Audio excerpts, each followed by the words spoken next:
Alright, so we're going to do a voiceover on this project. Now this customer brought this truck in about the 3rd of March 2024 and complained of a heavy vibration when it gets up to about 25 miles an hour, and then it varies throughout the time while you're driving on the highway. So I'm doing a quick visual inspection. I just brought the truck in and I'm just going over, doing an inspection of, just the obvious things, looking for anything that might be, eye-catching, something to do with tires, suspension, brakes. I've seen brake drums break in pieces, come apart. They're still together, but there'll be chunks missing out of them, and that could cause a vibration. Bad shock mounts, torque rods not fully bolted in, or the bushings completely worn out.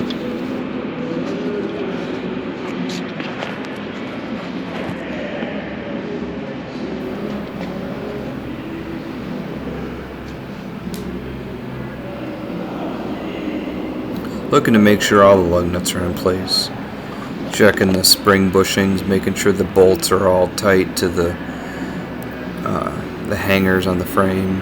Checking the forward drive axle torque rod, making sure the bushing's good and the bolts are tight. Checking the intermediate drive shaft. His fifth wheel needs grease. That fifth wheel is about as shiny. I could brush my teeth and do a shave in it. Just checking the lip on the drums. Brakes aren't too bad. We'll check this lift axle. Check the hardware for the lift axle, the airbag that raises it. Check the brakes. Just do a quick visual glance at them. He needs some glad hand seals. Those are pretty torn up. We'll pop a couple of those in there for him. Got the drive shaft in there. Now I could tell that drive shaft had been replaced. It had some paint markings on it, and the paint was a little different than what the factory would look like. There's the links for the forward or the lift axle. Checking the carrier bearing mount bolts. Those are tight.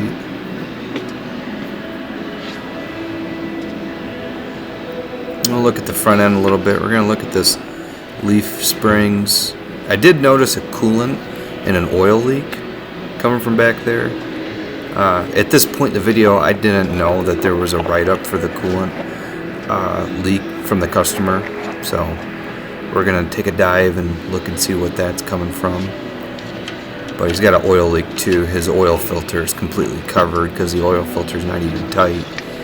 Checking the exhaust. Those clamps always come loose, so I always check them even if it's not even in there for an exhaust leak. Those V-band clamps they always loosen up on most people. So we got a oil leak coming from that upper engine.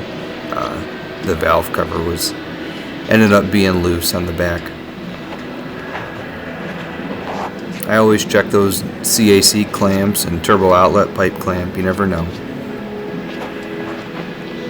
Look at his front brakes.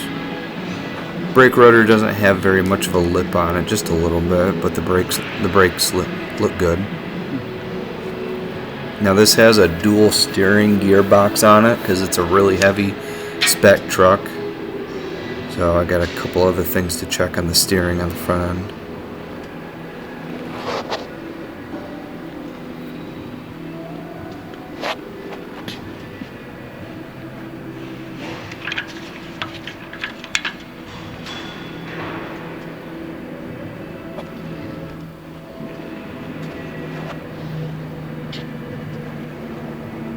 Didn't really see a whole lot out of the normal. Everything had been greased, not too recently, but they weren't, all those grease points weren't all dried up from having lack of grease.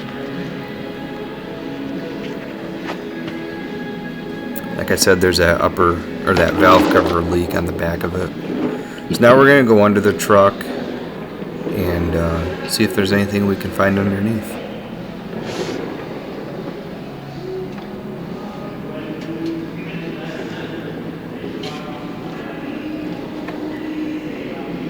everything to do with the lift axle. It would kind of suck to have to work with all that because there's so much stuff in the way. Just checking that U-joint in that it has a 3-piece drive shaft, so there's quite a few points that could fail and cause a vibration. But all the U-joints were tight, and they were newer. They weren't original. Checking the torque rod on the rear or on that forward lift axle. Leaf spring hanger mounts look tight. I didn't see any rust dripping down from like a loose hardware. You'll see rust streaks coming down. And that intermediate drive shaft was good and tight, or Guten tight.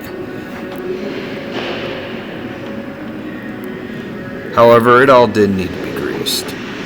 So eventually I did go on to grease the entire truck for the customer.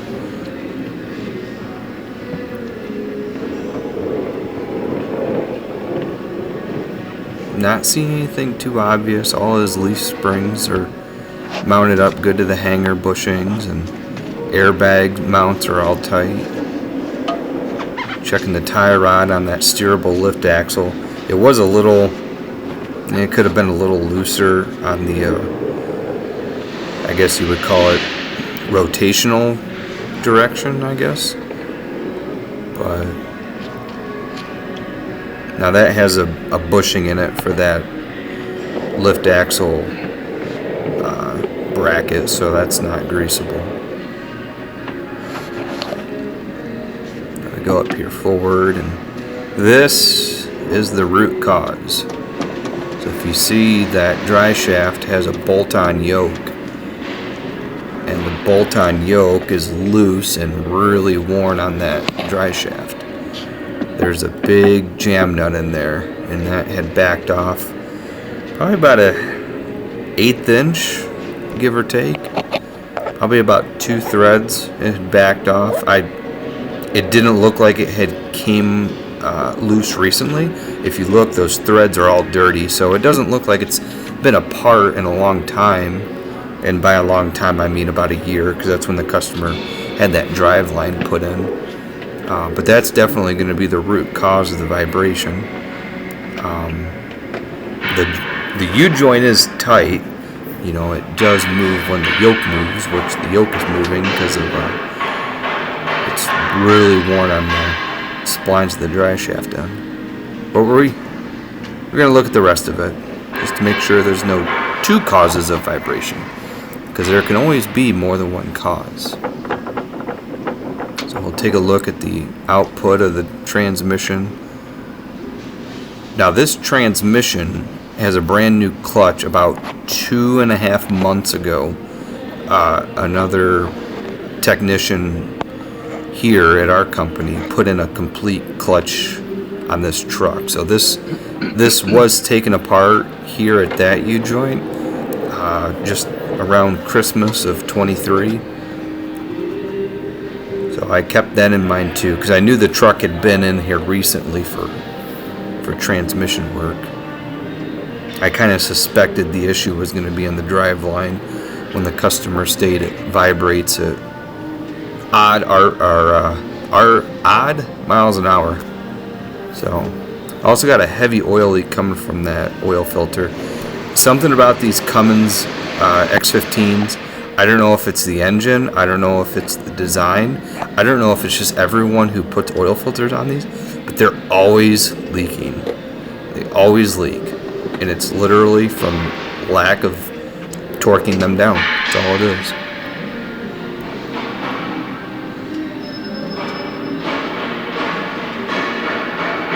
All the exhaust bracketry look good and tight. It does have a leak, that coolant leak I mentioned earlier coming from up top. It ended up being the coolant supply line going from the back of the engine block to the transmission oil cooler. It's a silicone blue hose about 12-14 inches in length, and it had a slit. So you can see all that residue on that exhaust pipe. That was all burnt coolant coming down from that leaking supply hose.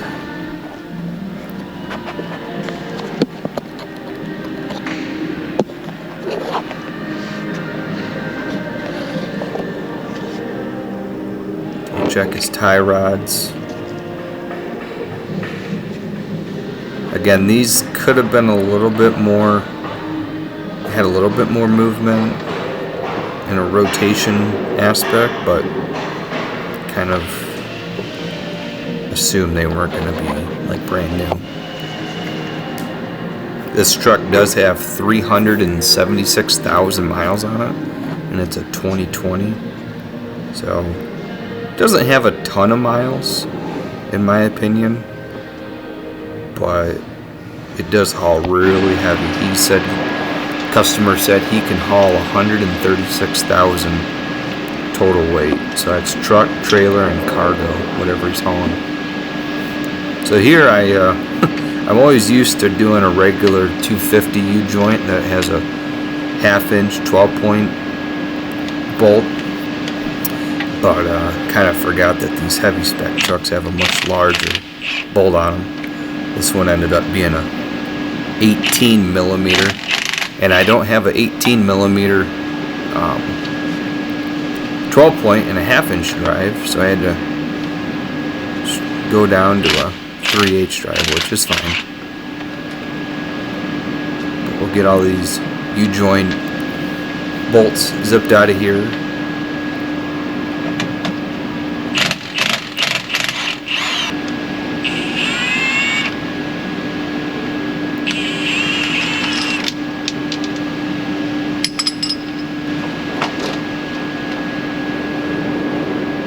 I could be wrong.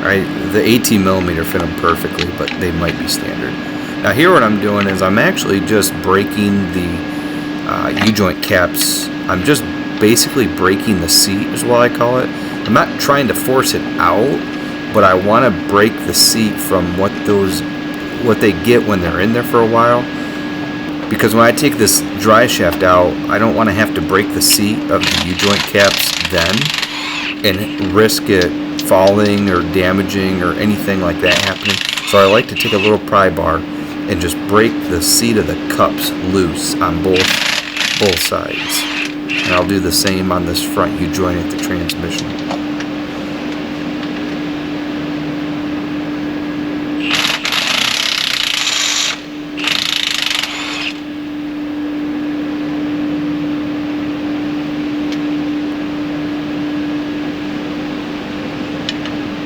Breaking the seat loose, so that way when I get that carrier bearing support, when I get those two bolts out where they bolt to the cross member frame, I know that there's not going to be any surprise movement coming from those caps being stuck.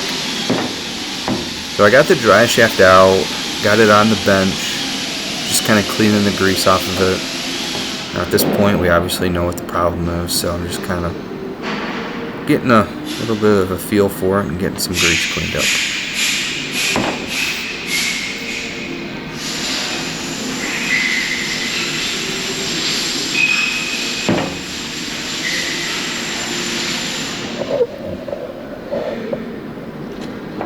As you can see, nothing looked like it had been apart in a long time.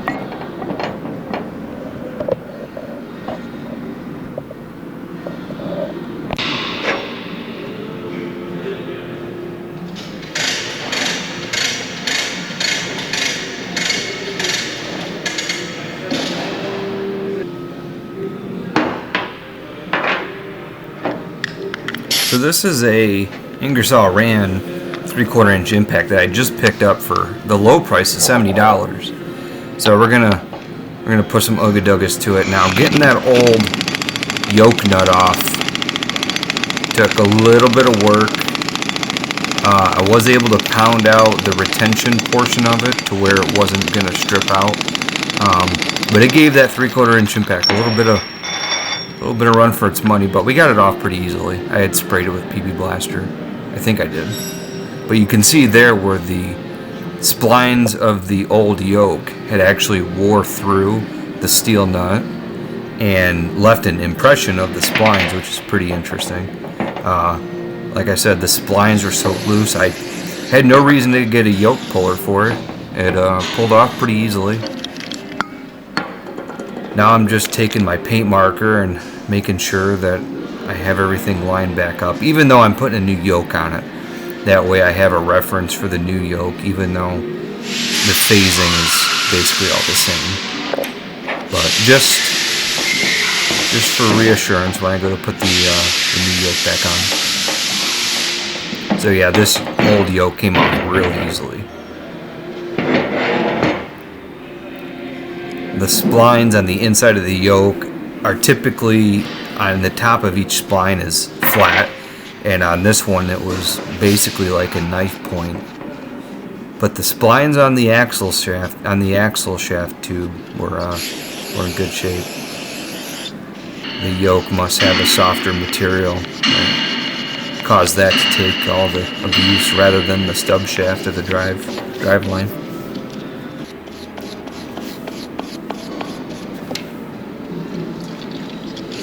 Now, I did receive the new yoke. We waited 2 weeks for Dana to ship it. Never got a ETA on delivery date, so the driver and the owner of the truck actually drove at his own free will to go get the new yoke that we found in Columbus, Ohio. So a couple hours south of us. He went down there and picked it up really quick one day just to help us out a little bit because we couldn't get it shipped because it was from an outside vendor. So unfortunately I didn't have my camera rolling when I installed the new yoke onto the dry shaft, but basically take the process of what I did to take the old yoke off, reverse it, and that's how I got the new yoke on it. So nothing really special rather than torquing the new yoke to 500 foot-pounds. So I got the driveline back set up in place using the transmission jack, and I did put all new U-joint retainer straps on it with new hardware, and those get torqued to about 130 foot-pounds. So I didn't record all that. That's kind of just a bunch of fluff that a lot of people probably don't really care to see me torquing down U-joint strap bolts. They're pretty self-explanatory. So I got the new yoke on the driveline back all installed. Now here I positioned my GoPro underneath the truck frame on the tie rod for the lift axle. It's a steerable lift axle, and recorded it. Now with the way that the lift axle is, I couldn't really get an angle with the GoPro to look at the forward dry shaft before the lift axle, so I had to look at the front of the rear drive axles, which I thought was kind of a cool shot. But we get it out onto the street and then take it down the highway, and 70 miles an hour singing, this thing was as smooth as silk. So it is a heavy truck, so it doesn't ride as smooth as like a brand new 579. You feel some vibration. It's got tall 24.5s on it, so it rode really good. But like I said, I couldn't really get a good angle with the GoPro to secure it to look at the front dry shaft where the new yoke was, but you can take my word to the bank and trust me that it was all good. So hope you guys liked the video and learned something.